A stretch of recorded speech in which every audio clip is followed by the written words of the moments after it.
She taught me how to play this game.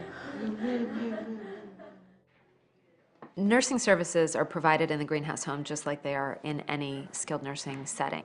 We don't have a nursing station. We have a little small area that we work out of in the library. We could provide just as good care, if not better, medical care here because of the small environment.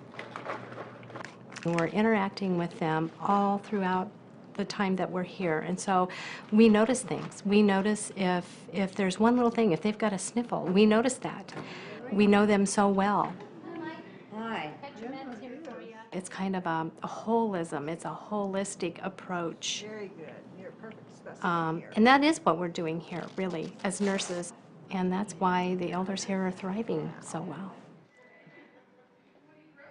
I started in the long-term care field about 30 years ago, and I will confide that at that time I despaired of the possibility of nursing homes offering the kind of long-term care that our elders could truly endorse.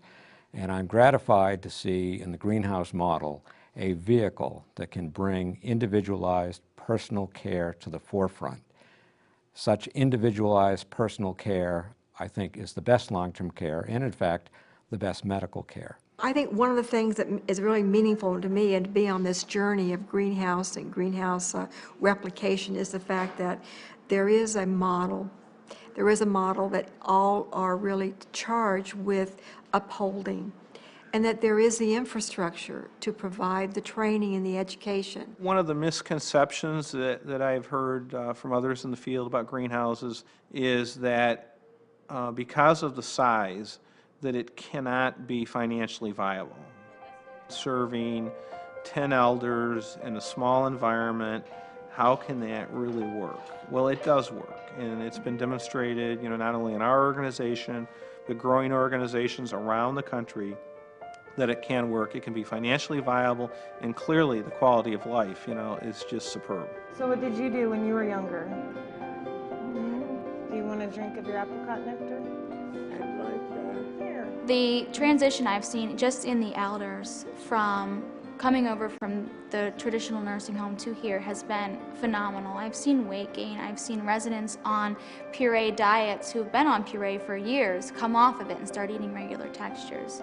I've had a resident who couldn't feed himself, was being assisted with almost every aspect of his daily routine. The first day we moved them in here, he wheeled himself to the table, picked up a spoon, and started to feed himself. And it's things like that that make this whole concept worthwhile. Environments that invite people to live a life and to invite them to be a part of life in a community really transform those lives. But it transforms the lives of people who work there as well. In greenhouses, their turnover rates are very low. People want to come to work. They're honored for the work that they do. I'm never afraid of sitting down on the couch and talking with somebody and looking over my shoulder to see if the boss is coming in to, say, hey, what are you doing? Get to work, Here, that is work. The Shabazim were like a family to my mother. They were like her own children. They arrived in the morning, they went in for a hug. They went off their shift. Before they left, they went in for a hug. They were so sweet and tender and gentle and happy, and she gave that back to them. It was contagious. Having Mary Valentine in the house she just radiated love, and when she did see you, she'd always, say, oh, hello, and she'd always come up and want to hug, and she could tell you stories too, because she was also a nurse, and so she had some insights and some opinions on how we're doing our job, and she said that this place was going to be the future. This place was her home. She lived her life to the fullest. We learned a lot from her. She enjoyed everything that we gave her. She made you feel like family, and she made everybody else feel good here too. My mother lived here for probably one of the happiest years of her life. She kind of sprouted wings. She had her 101st birthday, and what she wanted for her birthday, she told everyone, was a cigarette and a margarita. We had a Saturday night party here, and we had a lot of relatives here. We took some pictures. She was very, very good spirits.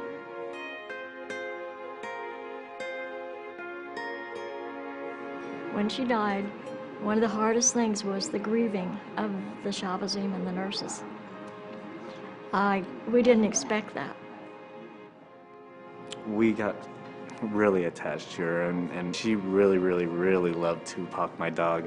And the night after she passed, Tupac went into her room and curled up on her recliner. And I went in there and I kind of lost it a little bit. Because, you know, he was missing her companionship as well as we were.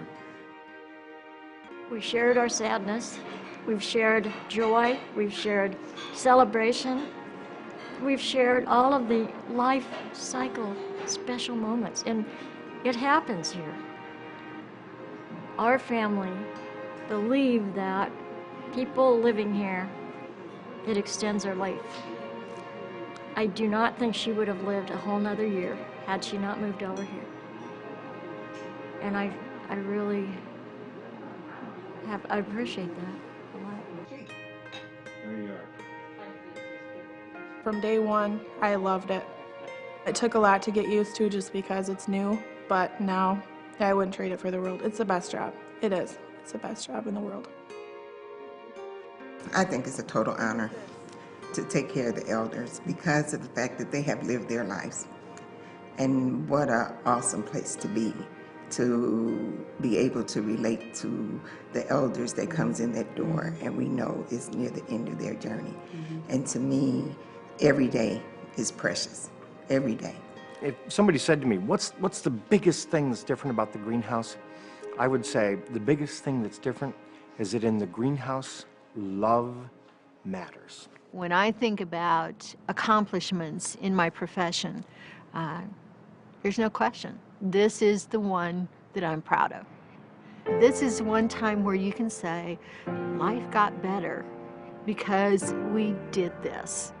It's just home, isn't it? Isn't it? Isn't it? It's home.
Thank you.